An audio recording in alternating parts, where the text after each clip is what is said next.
¿Qué pasó, mi gente? Como siempre, espero estén todos muy bien. El día de hoy hablaremos de una de las bacterias con mayor potencial armamentístico conocidas por el hombre, un patógeno que encabeza la lista de microorganismos con potencial para el bioterrorismo del CDC, causante de una enfermedad conocida erróneamente como anthrax. En este video analizaremos los signos y síntomas del carbunco, nombre apropiado para esta enfermedad en español, y explicaremos cómo destruye el cuerpo humano y qué es lo que le da un alto potencial como arma bacteriológica. Pero primero, como es costumbre, pongámonos en contexto. El carbunco es una enfermedad infectocontagiosa aguda y potencialmente letal provocada por una bacteria con forma de bastón, el Bacillus anthracis, un patógeno que, a pesar de ser infame por su alto potencial destructivo, también es bastante común. Es un habitante normal de los suelos donde se mantiene en forma de esporas, constantemente a la espera de nuevas víctimas, que afortunadamente para nosotros no suelen ser seres humanos sino animales, normalmente herbívoros y rumiantes que ingieren pequeñas porciones de tierra contaminada con las esporas al alimentarse de pasto. Por esta razón es un patógeno propio de vacas, ovejas, cabras y otras formas de ganado que suelen ser los principales vectores de esta enfermedad cuando ataca a los seres humanos. De allí que el carbunco también sea conocido como la enfermedad del esquilador de ovejas, del cardador de lana o de los traperos. A pesar de su mala fama, el carbunco, por lo menos en principio, no parece tan malo. En los seres humanos este se limita normalmente a la piel, cuadro que se denomina como carbunco cutáneo. En este caso las esporas entran a través de pequeñas aberturas, heridas o rasguños para después activarse y comenzar a reproducirse en un plazo de entre 1 a 7 días. Primero aparece fiebre, dolor de cabeza y malestar general que se acompañan de una pápula pruriginosa, es decir, un pequeño bulto en la piel que provoca picazón. Este, con el paso de los días, se va transformando primero en una colección de vesículas y luego en una úlcera con un centro necrótico de color negro, también conocida como escara, que a pesar de su aspecto es indolora y se acompaña de una hinchazón importante. El color negro de esta lesión es lo que le da su nombre a esta enfermedad tanto en español como en inglés. La palabra carbunco proviene de carbunculus, latín para pequeño carbón, en referencia al color de la escara, mientras que anthrax, nombre que se usa en inglés para esta enfermedad, proviene del griego antrakes, que de igual forma significa carbón. De allí también nos llega la palabra antracita, una forma de carbón mineral. Estas lesiones cutáneas pueden tomar meses en cicatrizar y, a pesar de ser indoloras, sin tratamiento pueden terminar en la muerte de 1 de cada 5 personas afectadas cuando el proceso infeccioso se esparce por el cuerpo. El carbunco es una de esas enfermedades que pone de relevancia lo importante que es la piel como barrera inmunológica, porque el verdadero problema comienza cuando esta bacteria consigue diseminarse a lo largo del cuerpo, lo que es particularmente común con el carbunco respiratorio. En este caso, las esporas inhaladas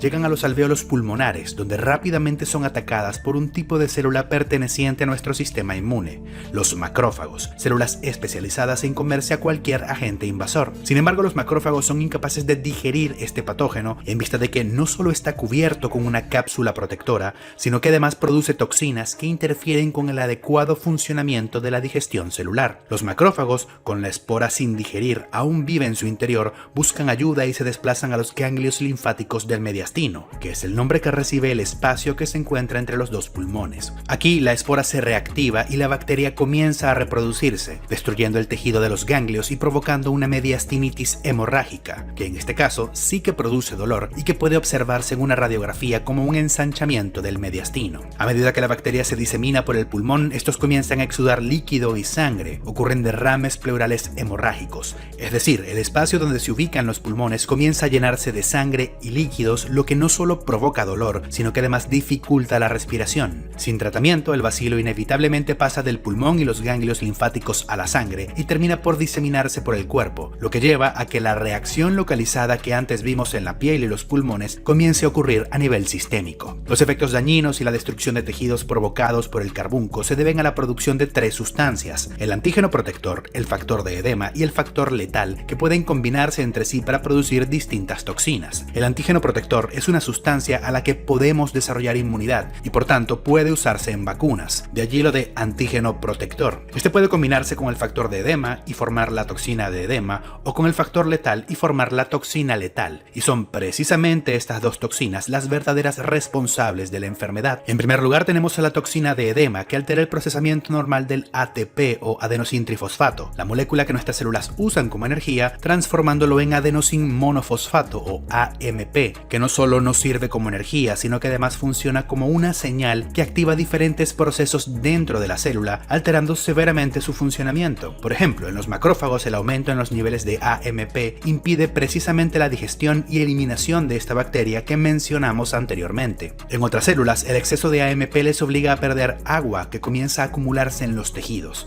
un fenómeno conocido como edema, de allí el nombre de esta toxina, aunque esta reacción también es la causante de los derrames pleurales y puede llevar a que los intestinos se llenen con un exceso de fluidos que puede provocar diarrea. Pero más allá de esto, la toxina de edema provoca necrosis de las células intestinales, por lo que esa diarrea puede acompañarse de sangre. Esta toxina también mata a las células cardíacas, lleva a la aparición de hemorragias en las glándulas suprarrenales, los ganglios linfáticos, el timo y el vaso, e incluso lleva a la muerte de las células de nuestros huesos. La pérdida de líquidos y las hemorragias pueden llevar a que la presión arterial del paciente caiga y se torne hipotenso. Todo esto suena muy peligroso, y lo es, pero la toxina letal es mucho peor, tal como sugiere el nombre. Mientras la toxina de edema tiene una dosis letal media de unos 200 microgramos por kilo, la toxina letal puede matar con apenas 8.4 microgramos. Esta toxina, de forma similar a la anterior, altera una sustancia que sirve como una señal para que la célula haga ciertas cosas, una proteína conocida como sinasa de proteínas activadas por mitógenos. Un nombre complejo, pero lo que realmente importa es que se trata de una proteína que activa a su vez a otras proteínas para que la célula pueda funcionar apropiadamente. La toxina letal inhabilita esta proteína activadora, incapacitando la maquinaria celular y llevando a que la célula fracase en sus funciones o muera dependiendo del tejido. Esto se traduce en el fallo de múltiples órganos y sistemas. A nivel de la circulación comienza a fallar el endotelio, que es el tejido que recubre el interior de los vasos sanguíneos y que se encarga de mantener a la sangre en su estado líquido sin coagularse ni escaparse. Cuando falla el endotelio aparecen hemorragias por una parte, mientras que por otra las proteínas de la coagulación pasan a depositarse en los tejidos, ocluyendo la circulación y privándoles de oxígeno. Por otro lado, también fallan las células del riñón y el hígado, por lo que distintos desechos y sustancias nocivas comienzan a acumularse en el cuerpo. Los macrófagos mueren y finalmente las células del músculo cardíaco comienzan a perder fuerza. El corazón se debilita, por lo que bombea cada vez menos sangre, disminuyendo aún más el aporte de oxígeno a los tejidos y la presión arterial. En síntesis, mientras que por una parte el corazón está débil por la toxina letal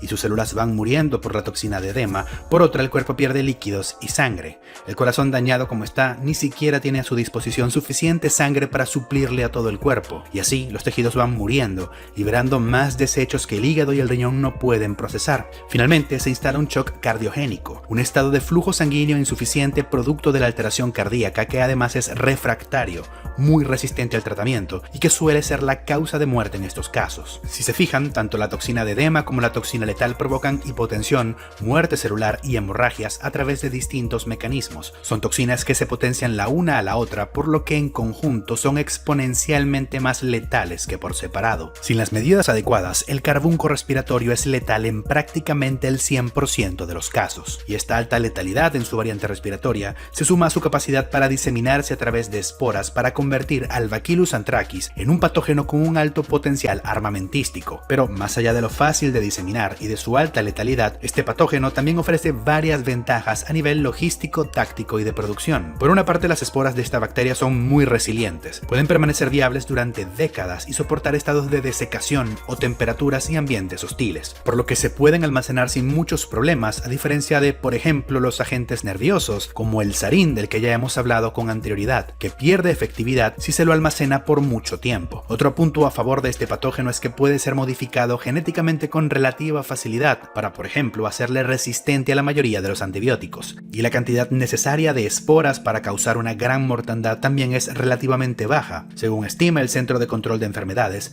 apenas 2 kilos de esporas podrían llegar a infectar a unas 100.000 personas. Quizás la única desventaja está en el hecho de que en ocasiones los síntomas pueden tardar hasta 6 semanas en aparecer, aunque en la mayoría de los casos se instalan entre 1 y 7 días. Según cómo se vea, esto también podría generar caos y confusión al ser más difícil detectar cuál fue el origen de la infección. Por otra parte, el carbunco muy rara vez se transmite de una persona a otra. Los seres humanos no emitimos esporas, o por lo menos no antes de morir, por lo que no se puede depender del contagio para diseminar esta enfermedad. Todas estas características han llevado a que los Estados Unidos, Japón, el Reino Unido, Irak y la Unión Soviética en su momento hayan desarrollado proyectos para desarrollar armas basadas en este patógeno. Proyectos que afortunadamente han sido abandonados, por lo menos hasta donde sabemos, aunque no sin algunos incidentes, como demuestra el accidente de Sverdlovsk, ocurrido en 1979, donde una fuga de esporas de una versión bélica del carbunco dejó un saldo de 66 víctimas fatales en Rusia. Sin embargo, aun si los gobiernos y los ejércitos del planeta han abandonado el uso de armas biológicas, no se puede descartar la amenaza que supone el carbunco por el sencillo hecho de que se trata de un patógeno muy común, por lo que puede ser usada no digo ya por organizaciones terroristas, sino incluso por individuos con los conocimientos adecuados. Tal es el caso del Ameritrax,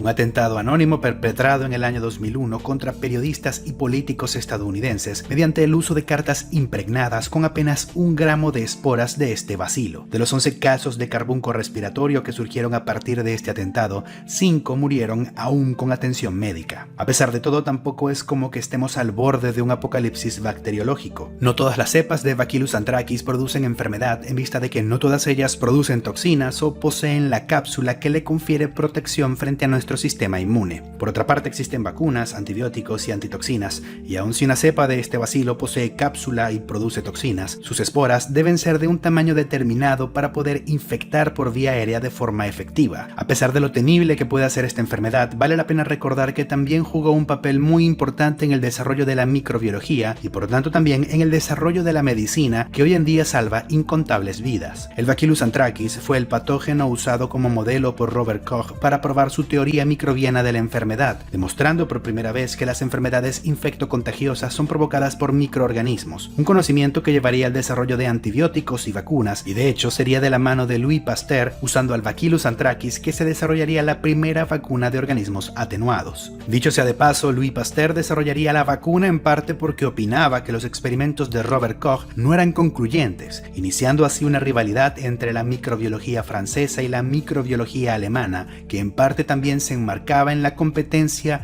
no solo científica y tecnológica, sino también militar y política entre la Alemania y la Francia de finales del siglo XIX, competencia que terminaría por desembocar en la Primera Guerra Mundial, aunque por lo menos en el caso particular de Koch y Pasteur, esta rivalidad solo dejaría beneficios para toda la especie humana. No puedo cerrar este video sin acotar primero que anthrax en español se refiere a una infección cutánea provocada por el Staphylococcus aureus, que también es conocida como forunculosis estafilocócica. En segundo lugar, además del carbunco cutáneo y respiratorio, también existen el carbunco intestinal, inyectado, orofaríngeo y meningeo, siendo este último el más letal al atacar directamente al sistema nervioso central. En fin, muchas gracias a quienes me apoyan a través de Patreon y de la sección de miembros del canal. Recuerden darle de comer al algoritmo con un comentario. Yo me despido y nos vemos en el siguiente video.